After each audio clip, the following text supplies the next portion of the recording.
All right, welcome back to the Dashboard Effect podcast. I'm Rick Thompson. I'm Caleb Oakes.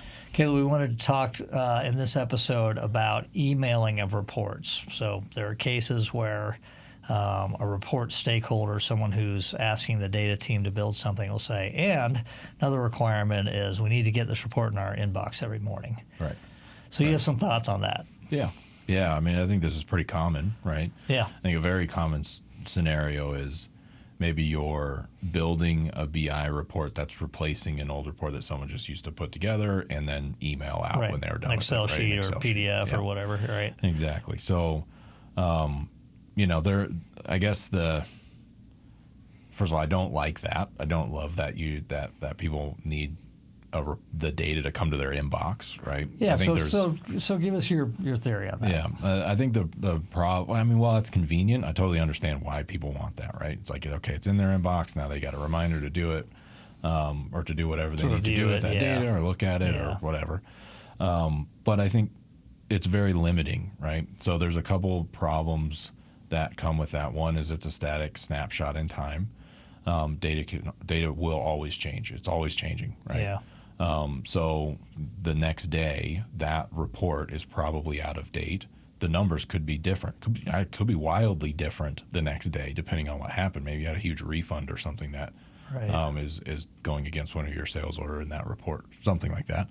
So there's that. It's also not interactive. Like people usually it's usually a data sheet. Like it's not a report. It's like a sheet of data, right. That you're getting. And people just build a pivot table off of it, right? So it's like it's more work than it really should be.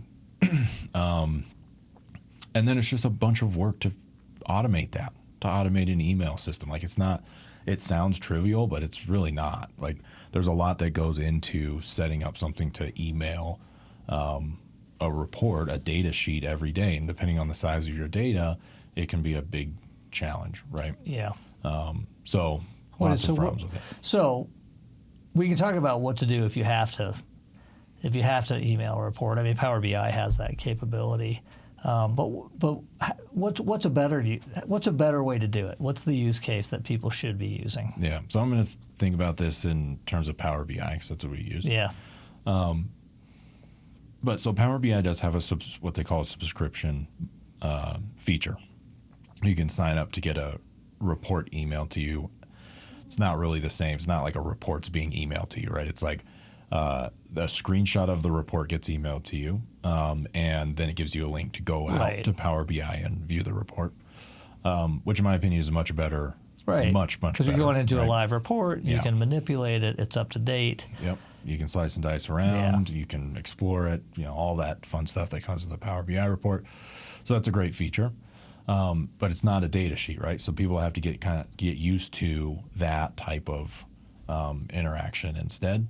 But if you can get there, way better. Just way better. It's much simpler. It's an out-of-the-box feature with the Power BI service.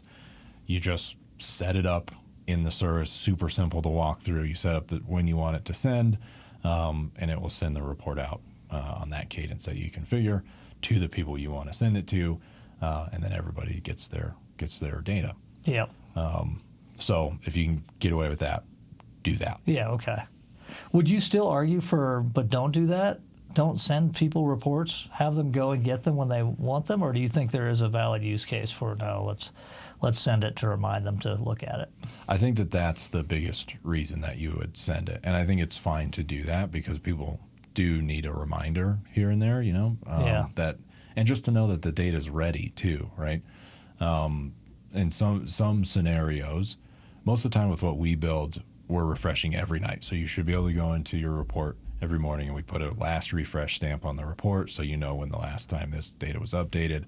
But from what I've seen, that's not a standard thing that you see everywhere, especially if you have your own in-house team that's just kind of, more or less figuring it out on their own. Yeah. That those practices may not be in place. So getting an email notification that the data is ready to look at and ready to consume can be really important for your end users if you don't have a very reliable updated cadence and a way to inform your users of the last time the data was refreshed. Yeah. So anyway, I think there's some use case there for sure. Okay. What do you do in the case where you have some users that do need the data sheet. Are you just using a Power BI table to present that data sheet, and they can go there and export it if they want to, or is that how you get around that? That's the best way to do it for sure. Rather than sending out the Excel sheet. Right, exactly. Because there's way more data that you can provide to people through Power BI than you could with a static Excel sheet. So Excel has its own limitations, but if you're emailing it, you have even more limitations on the size of file that you can email.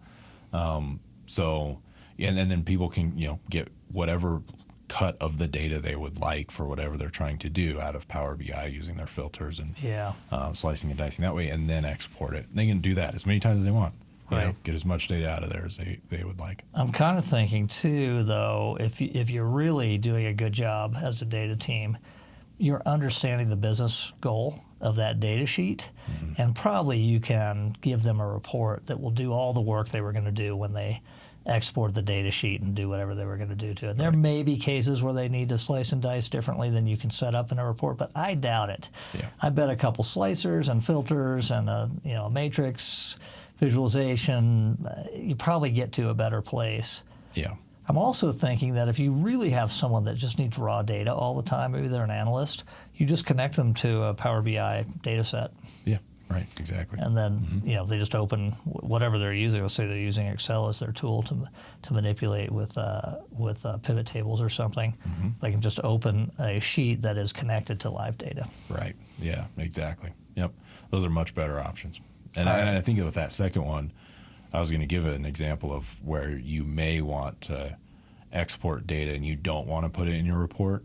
So, like if somebody has a very specific thing that they do, let's say they calculate commissions or something off of this data, and you don't want to put commission measures in your report because everybody's looking at it. Well, first you could just create another report for that person. But let's say you couldn't do that. Then, they may still want to export it and do their own little calculations on it in Excel and then come up with their number, and they do that monthly or something. But if you do what you just said there at the end, you connect live to the data set with Excel, then you still have that live connection and you're not having to export a bunch of data. Right. And you can just refresh that. It's up to date. Yeah. Right. Just hit refresh. Yeah. In fact, once you've built your pivot tables, you just hit a refresh. You don't have to rebuild them. Right. Exactly. Every time. It just works every time. Yeah. Okay. Much better. All right. Moral of the story: don't make sending around an Excel sheet daily your reporting. Yeah. Exactly. Email function or a PDF. And I guess this just made me think of something else. It also, something that I don't think it's talked about too much is that people have to store that file somewhere. True. It's either going to stay in their email and it's going to bloat your email, or they're going to stick it somewhere on their personal computer in their OneDrive or whatever, and it's just bloats your storage costs really for no reason, right? I can't even imagine how many old Excel data sheet type reports are just consuming. I mean, if I look at my history in business, tons of that. Yeah. Terabytes probably. Yeah, exactly. Right. All right. Good topic. Thanks, Caleb. Yeah. See ya.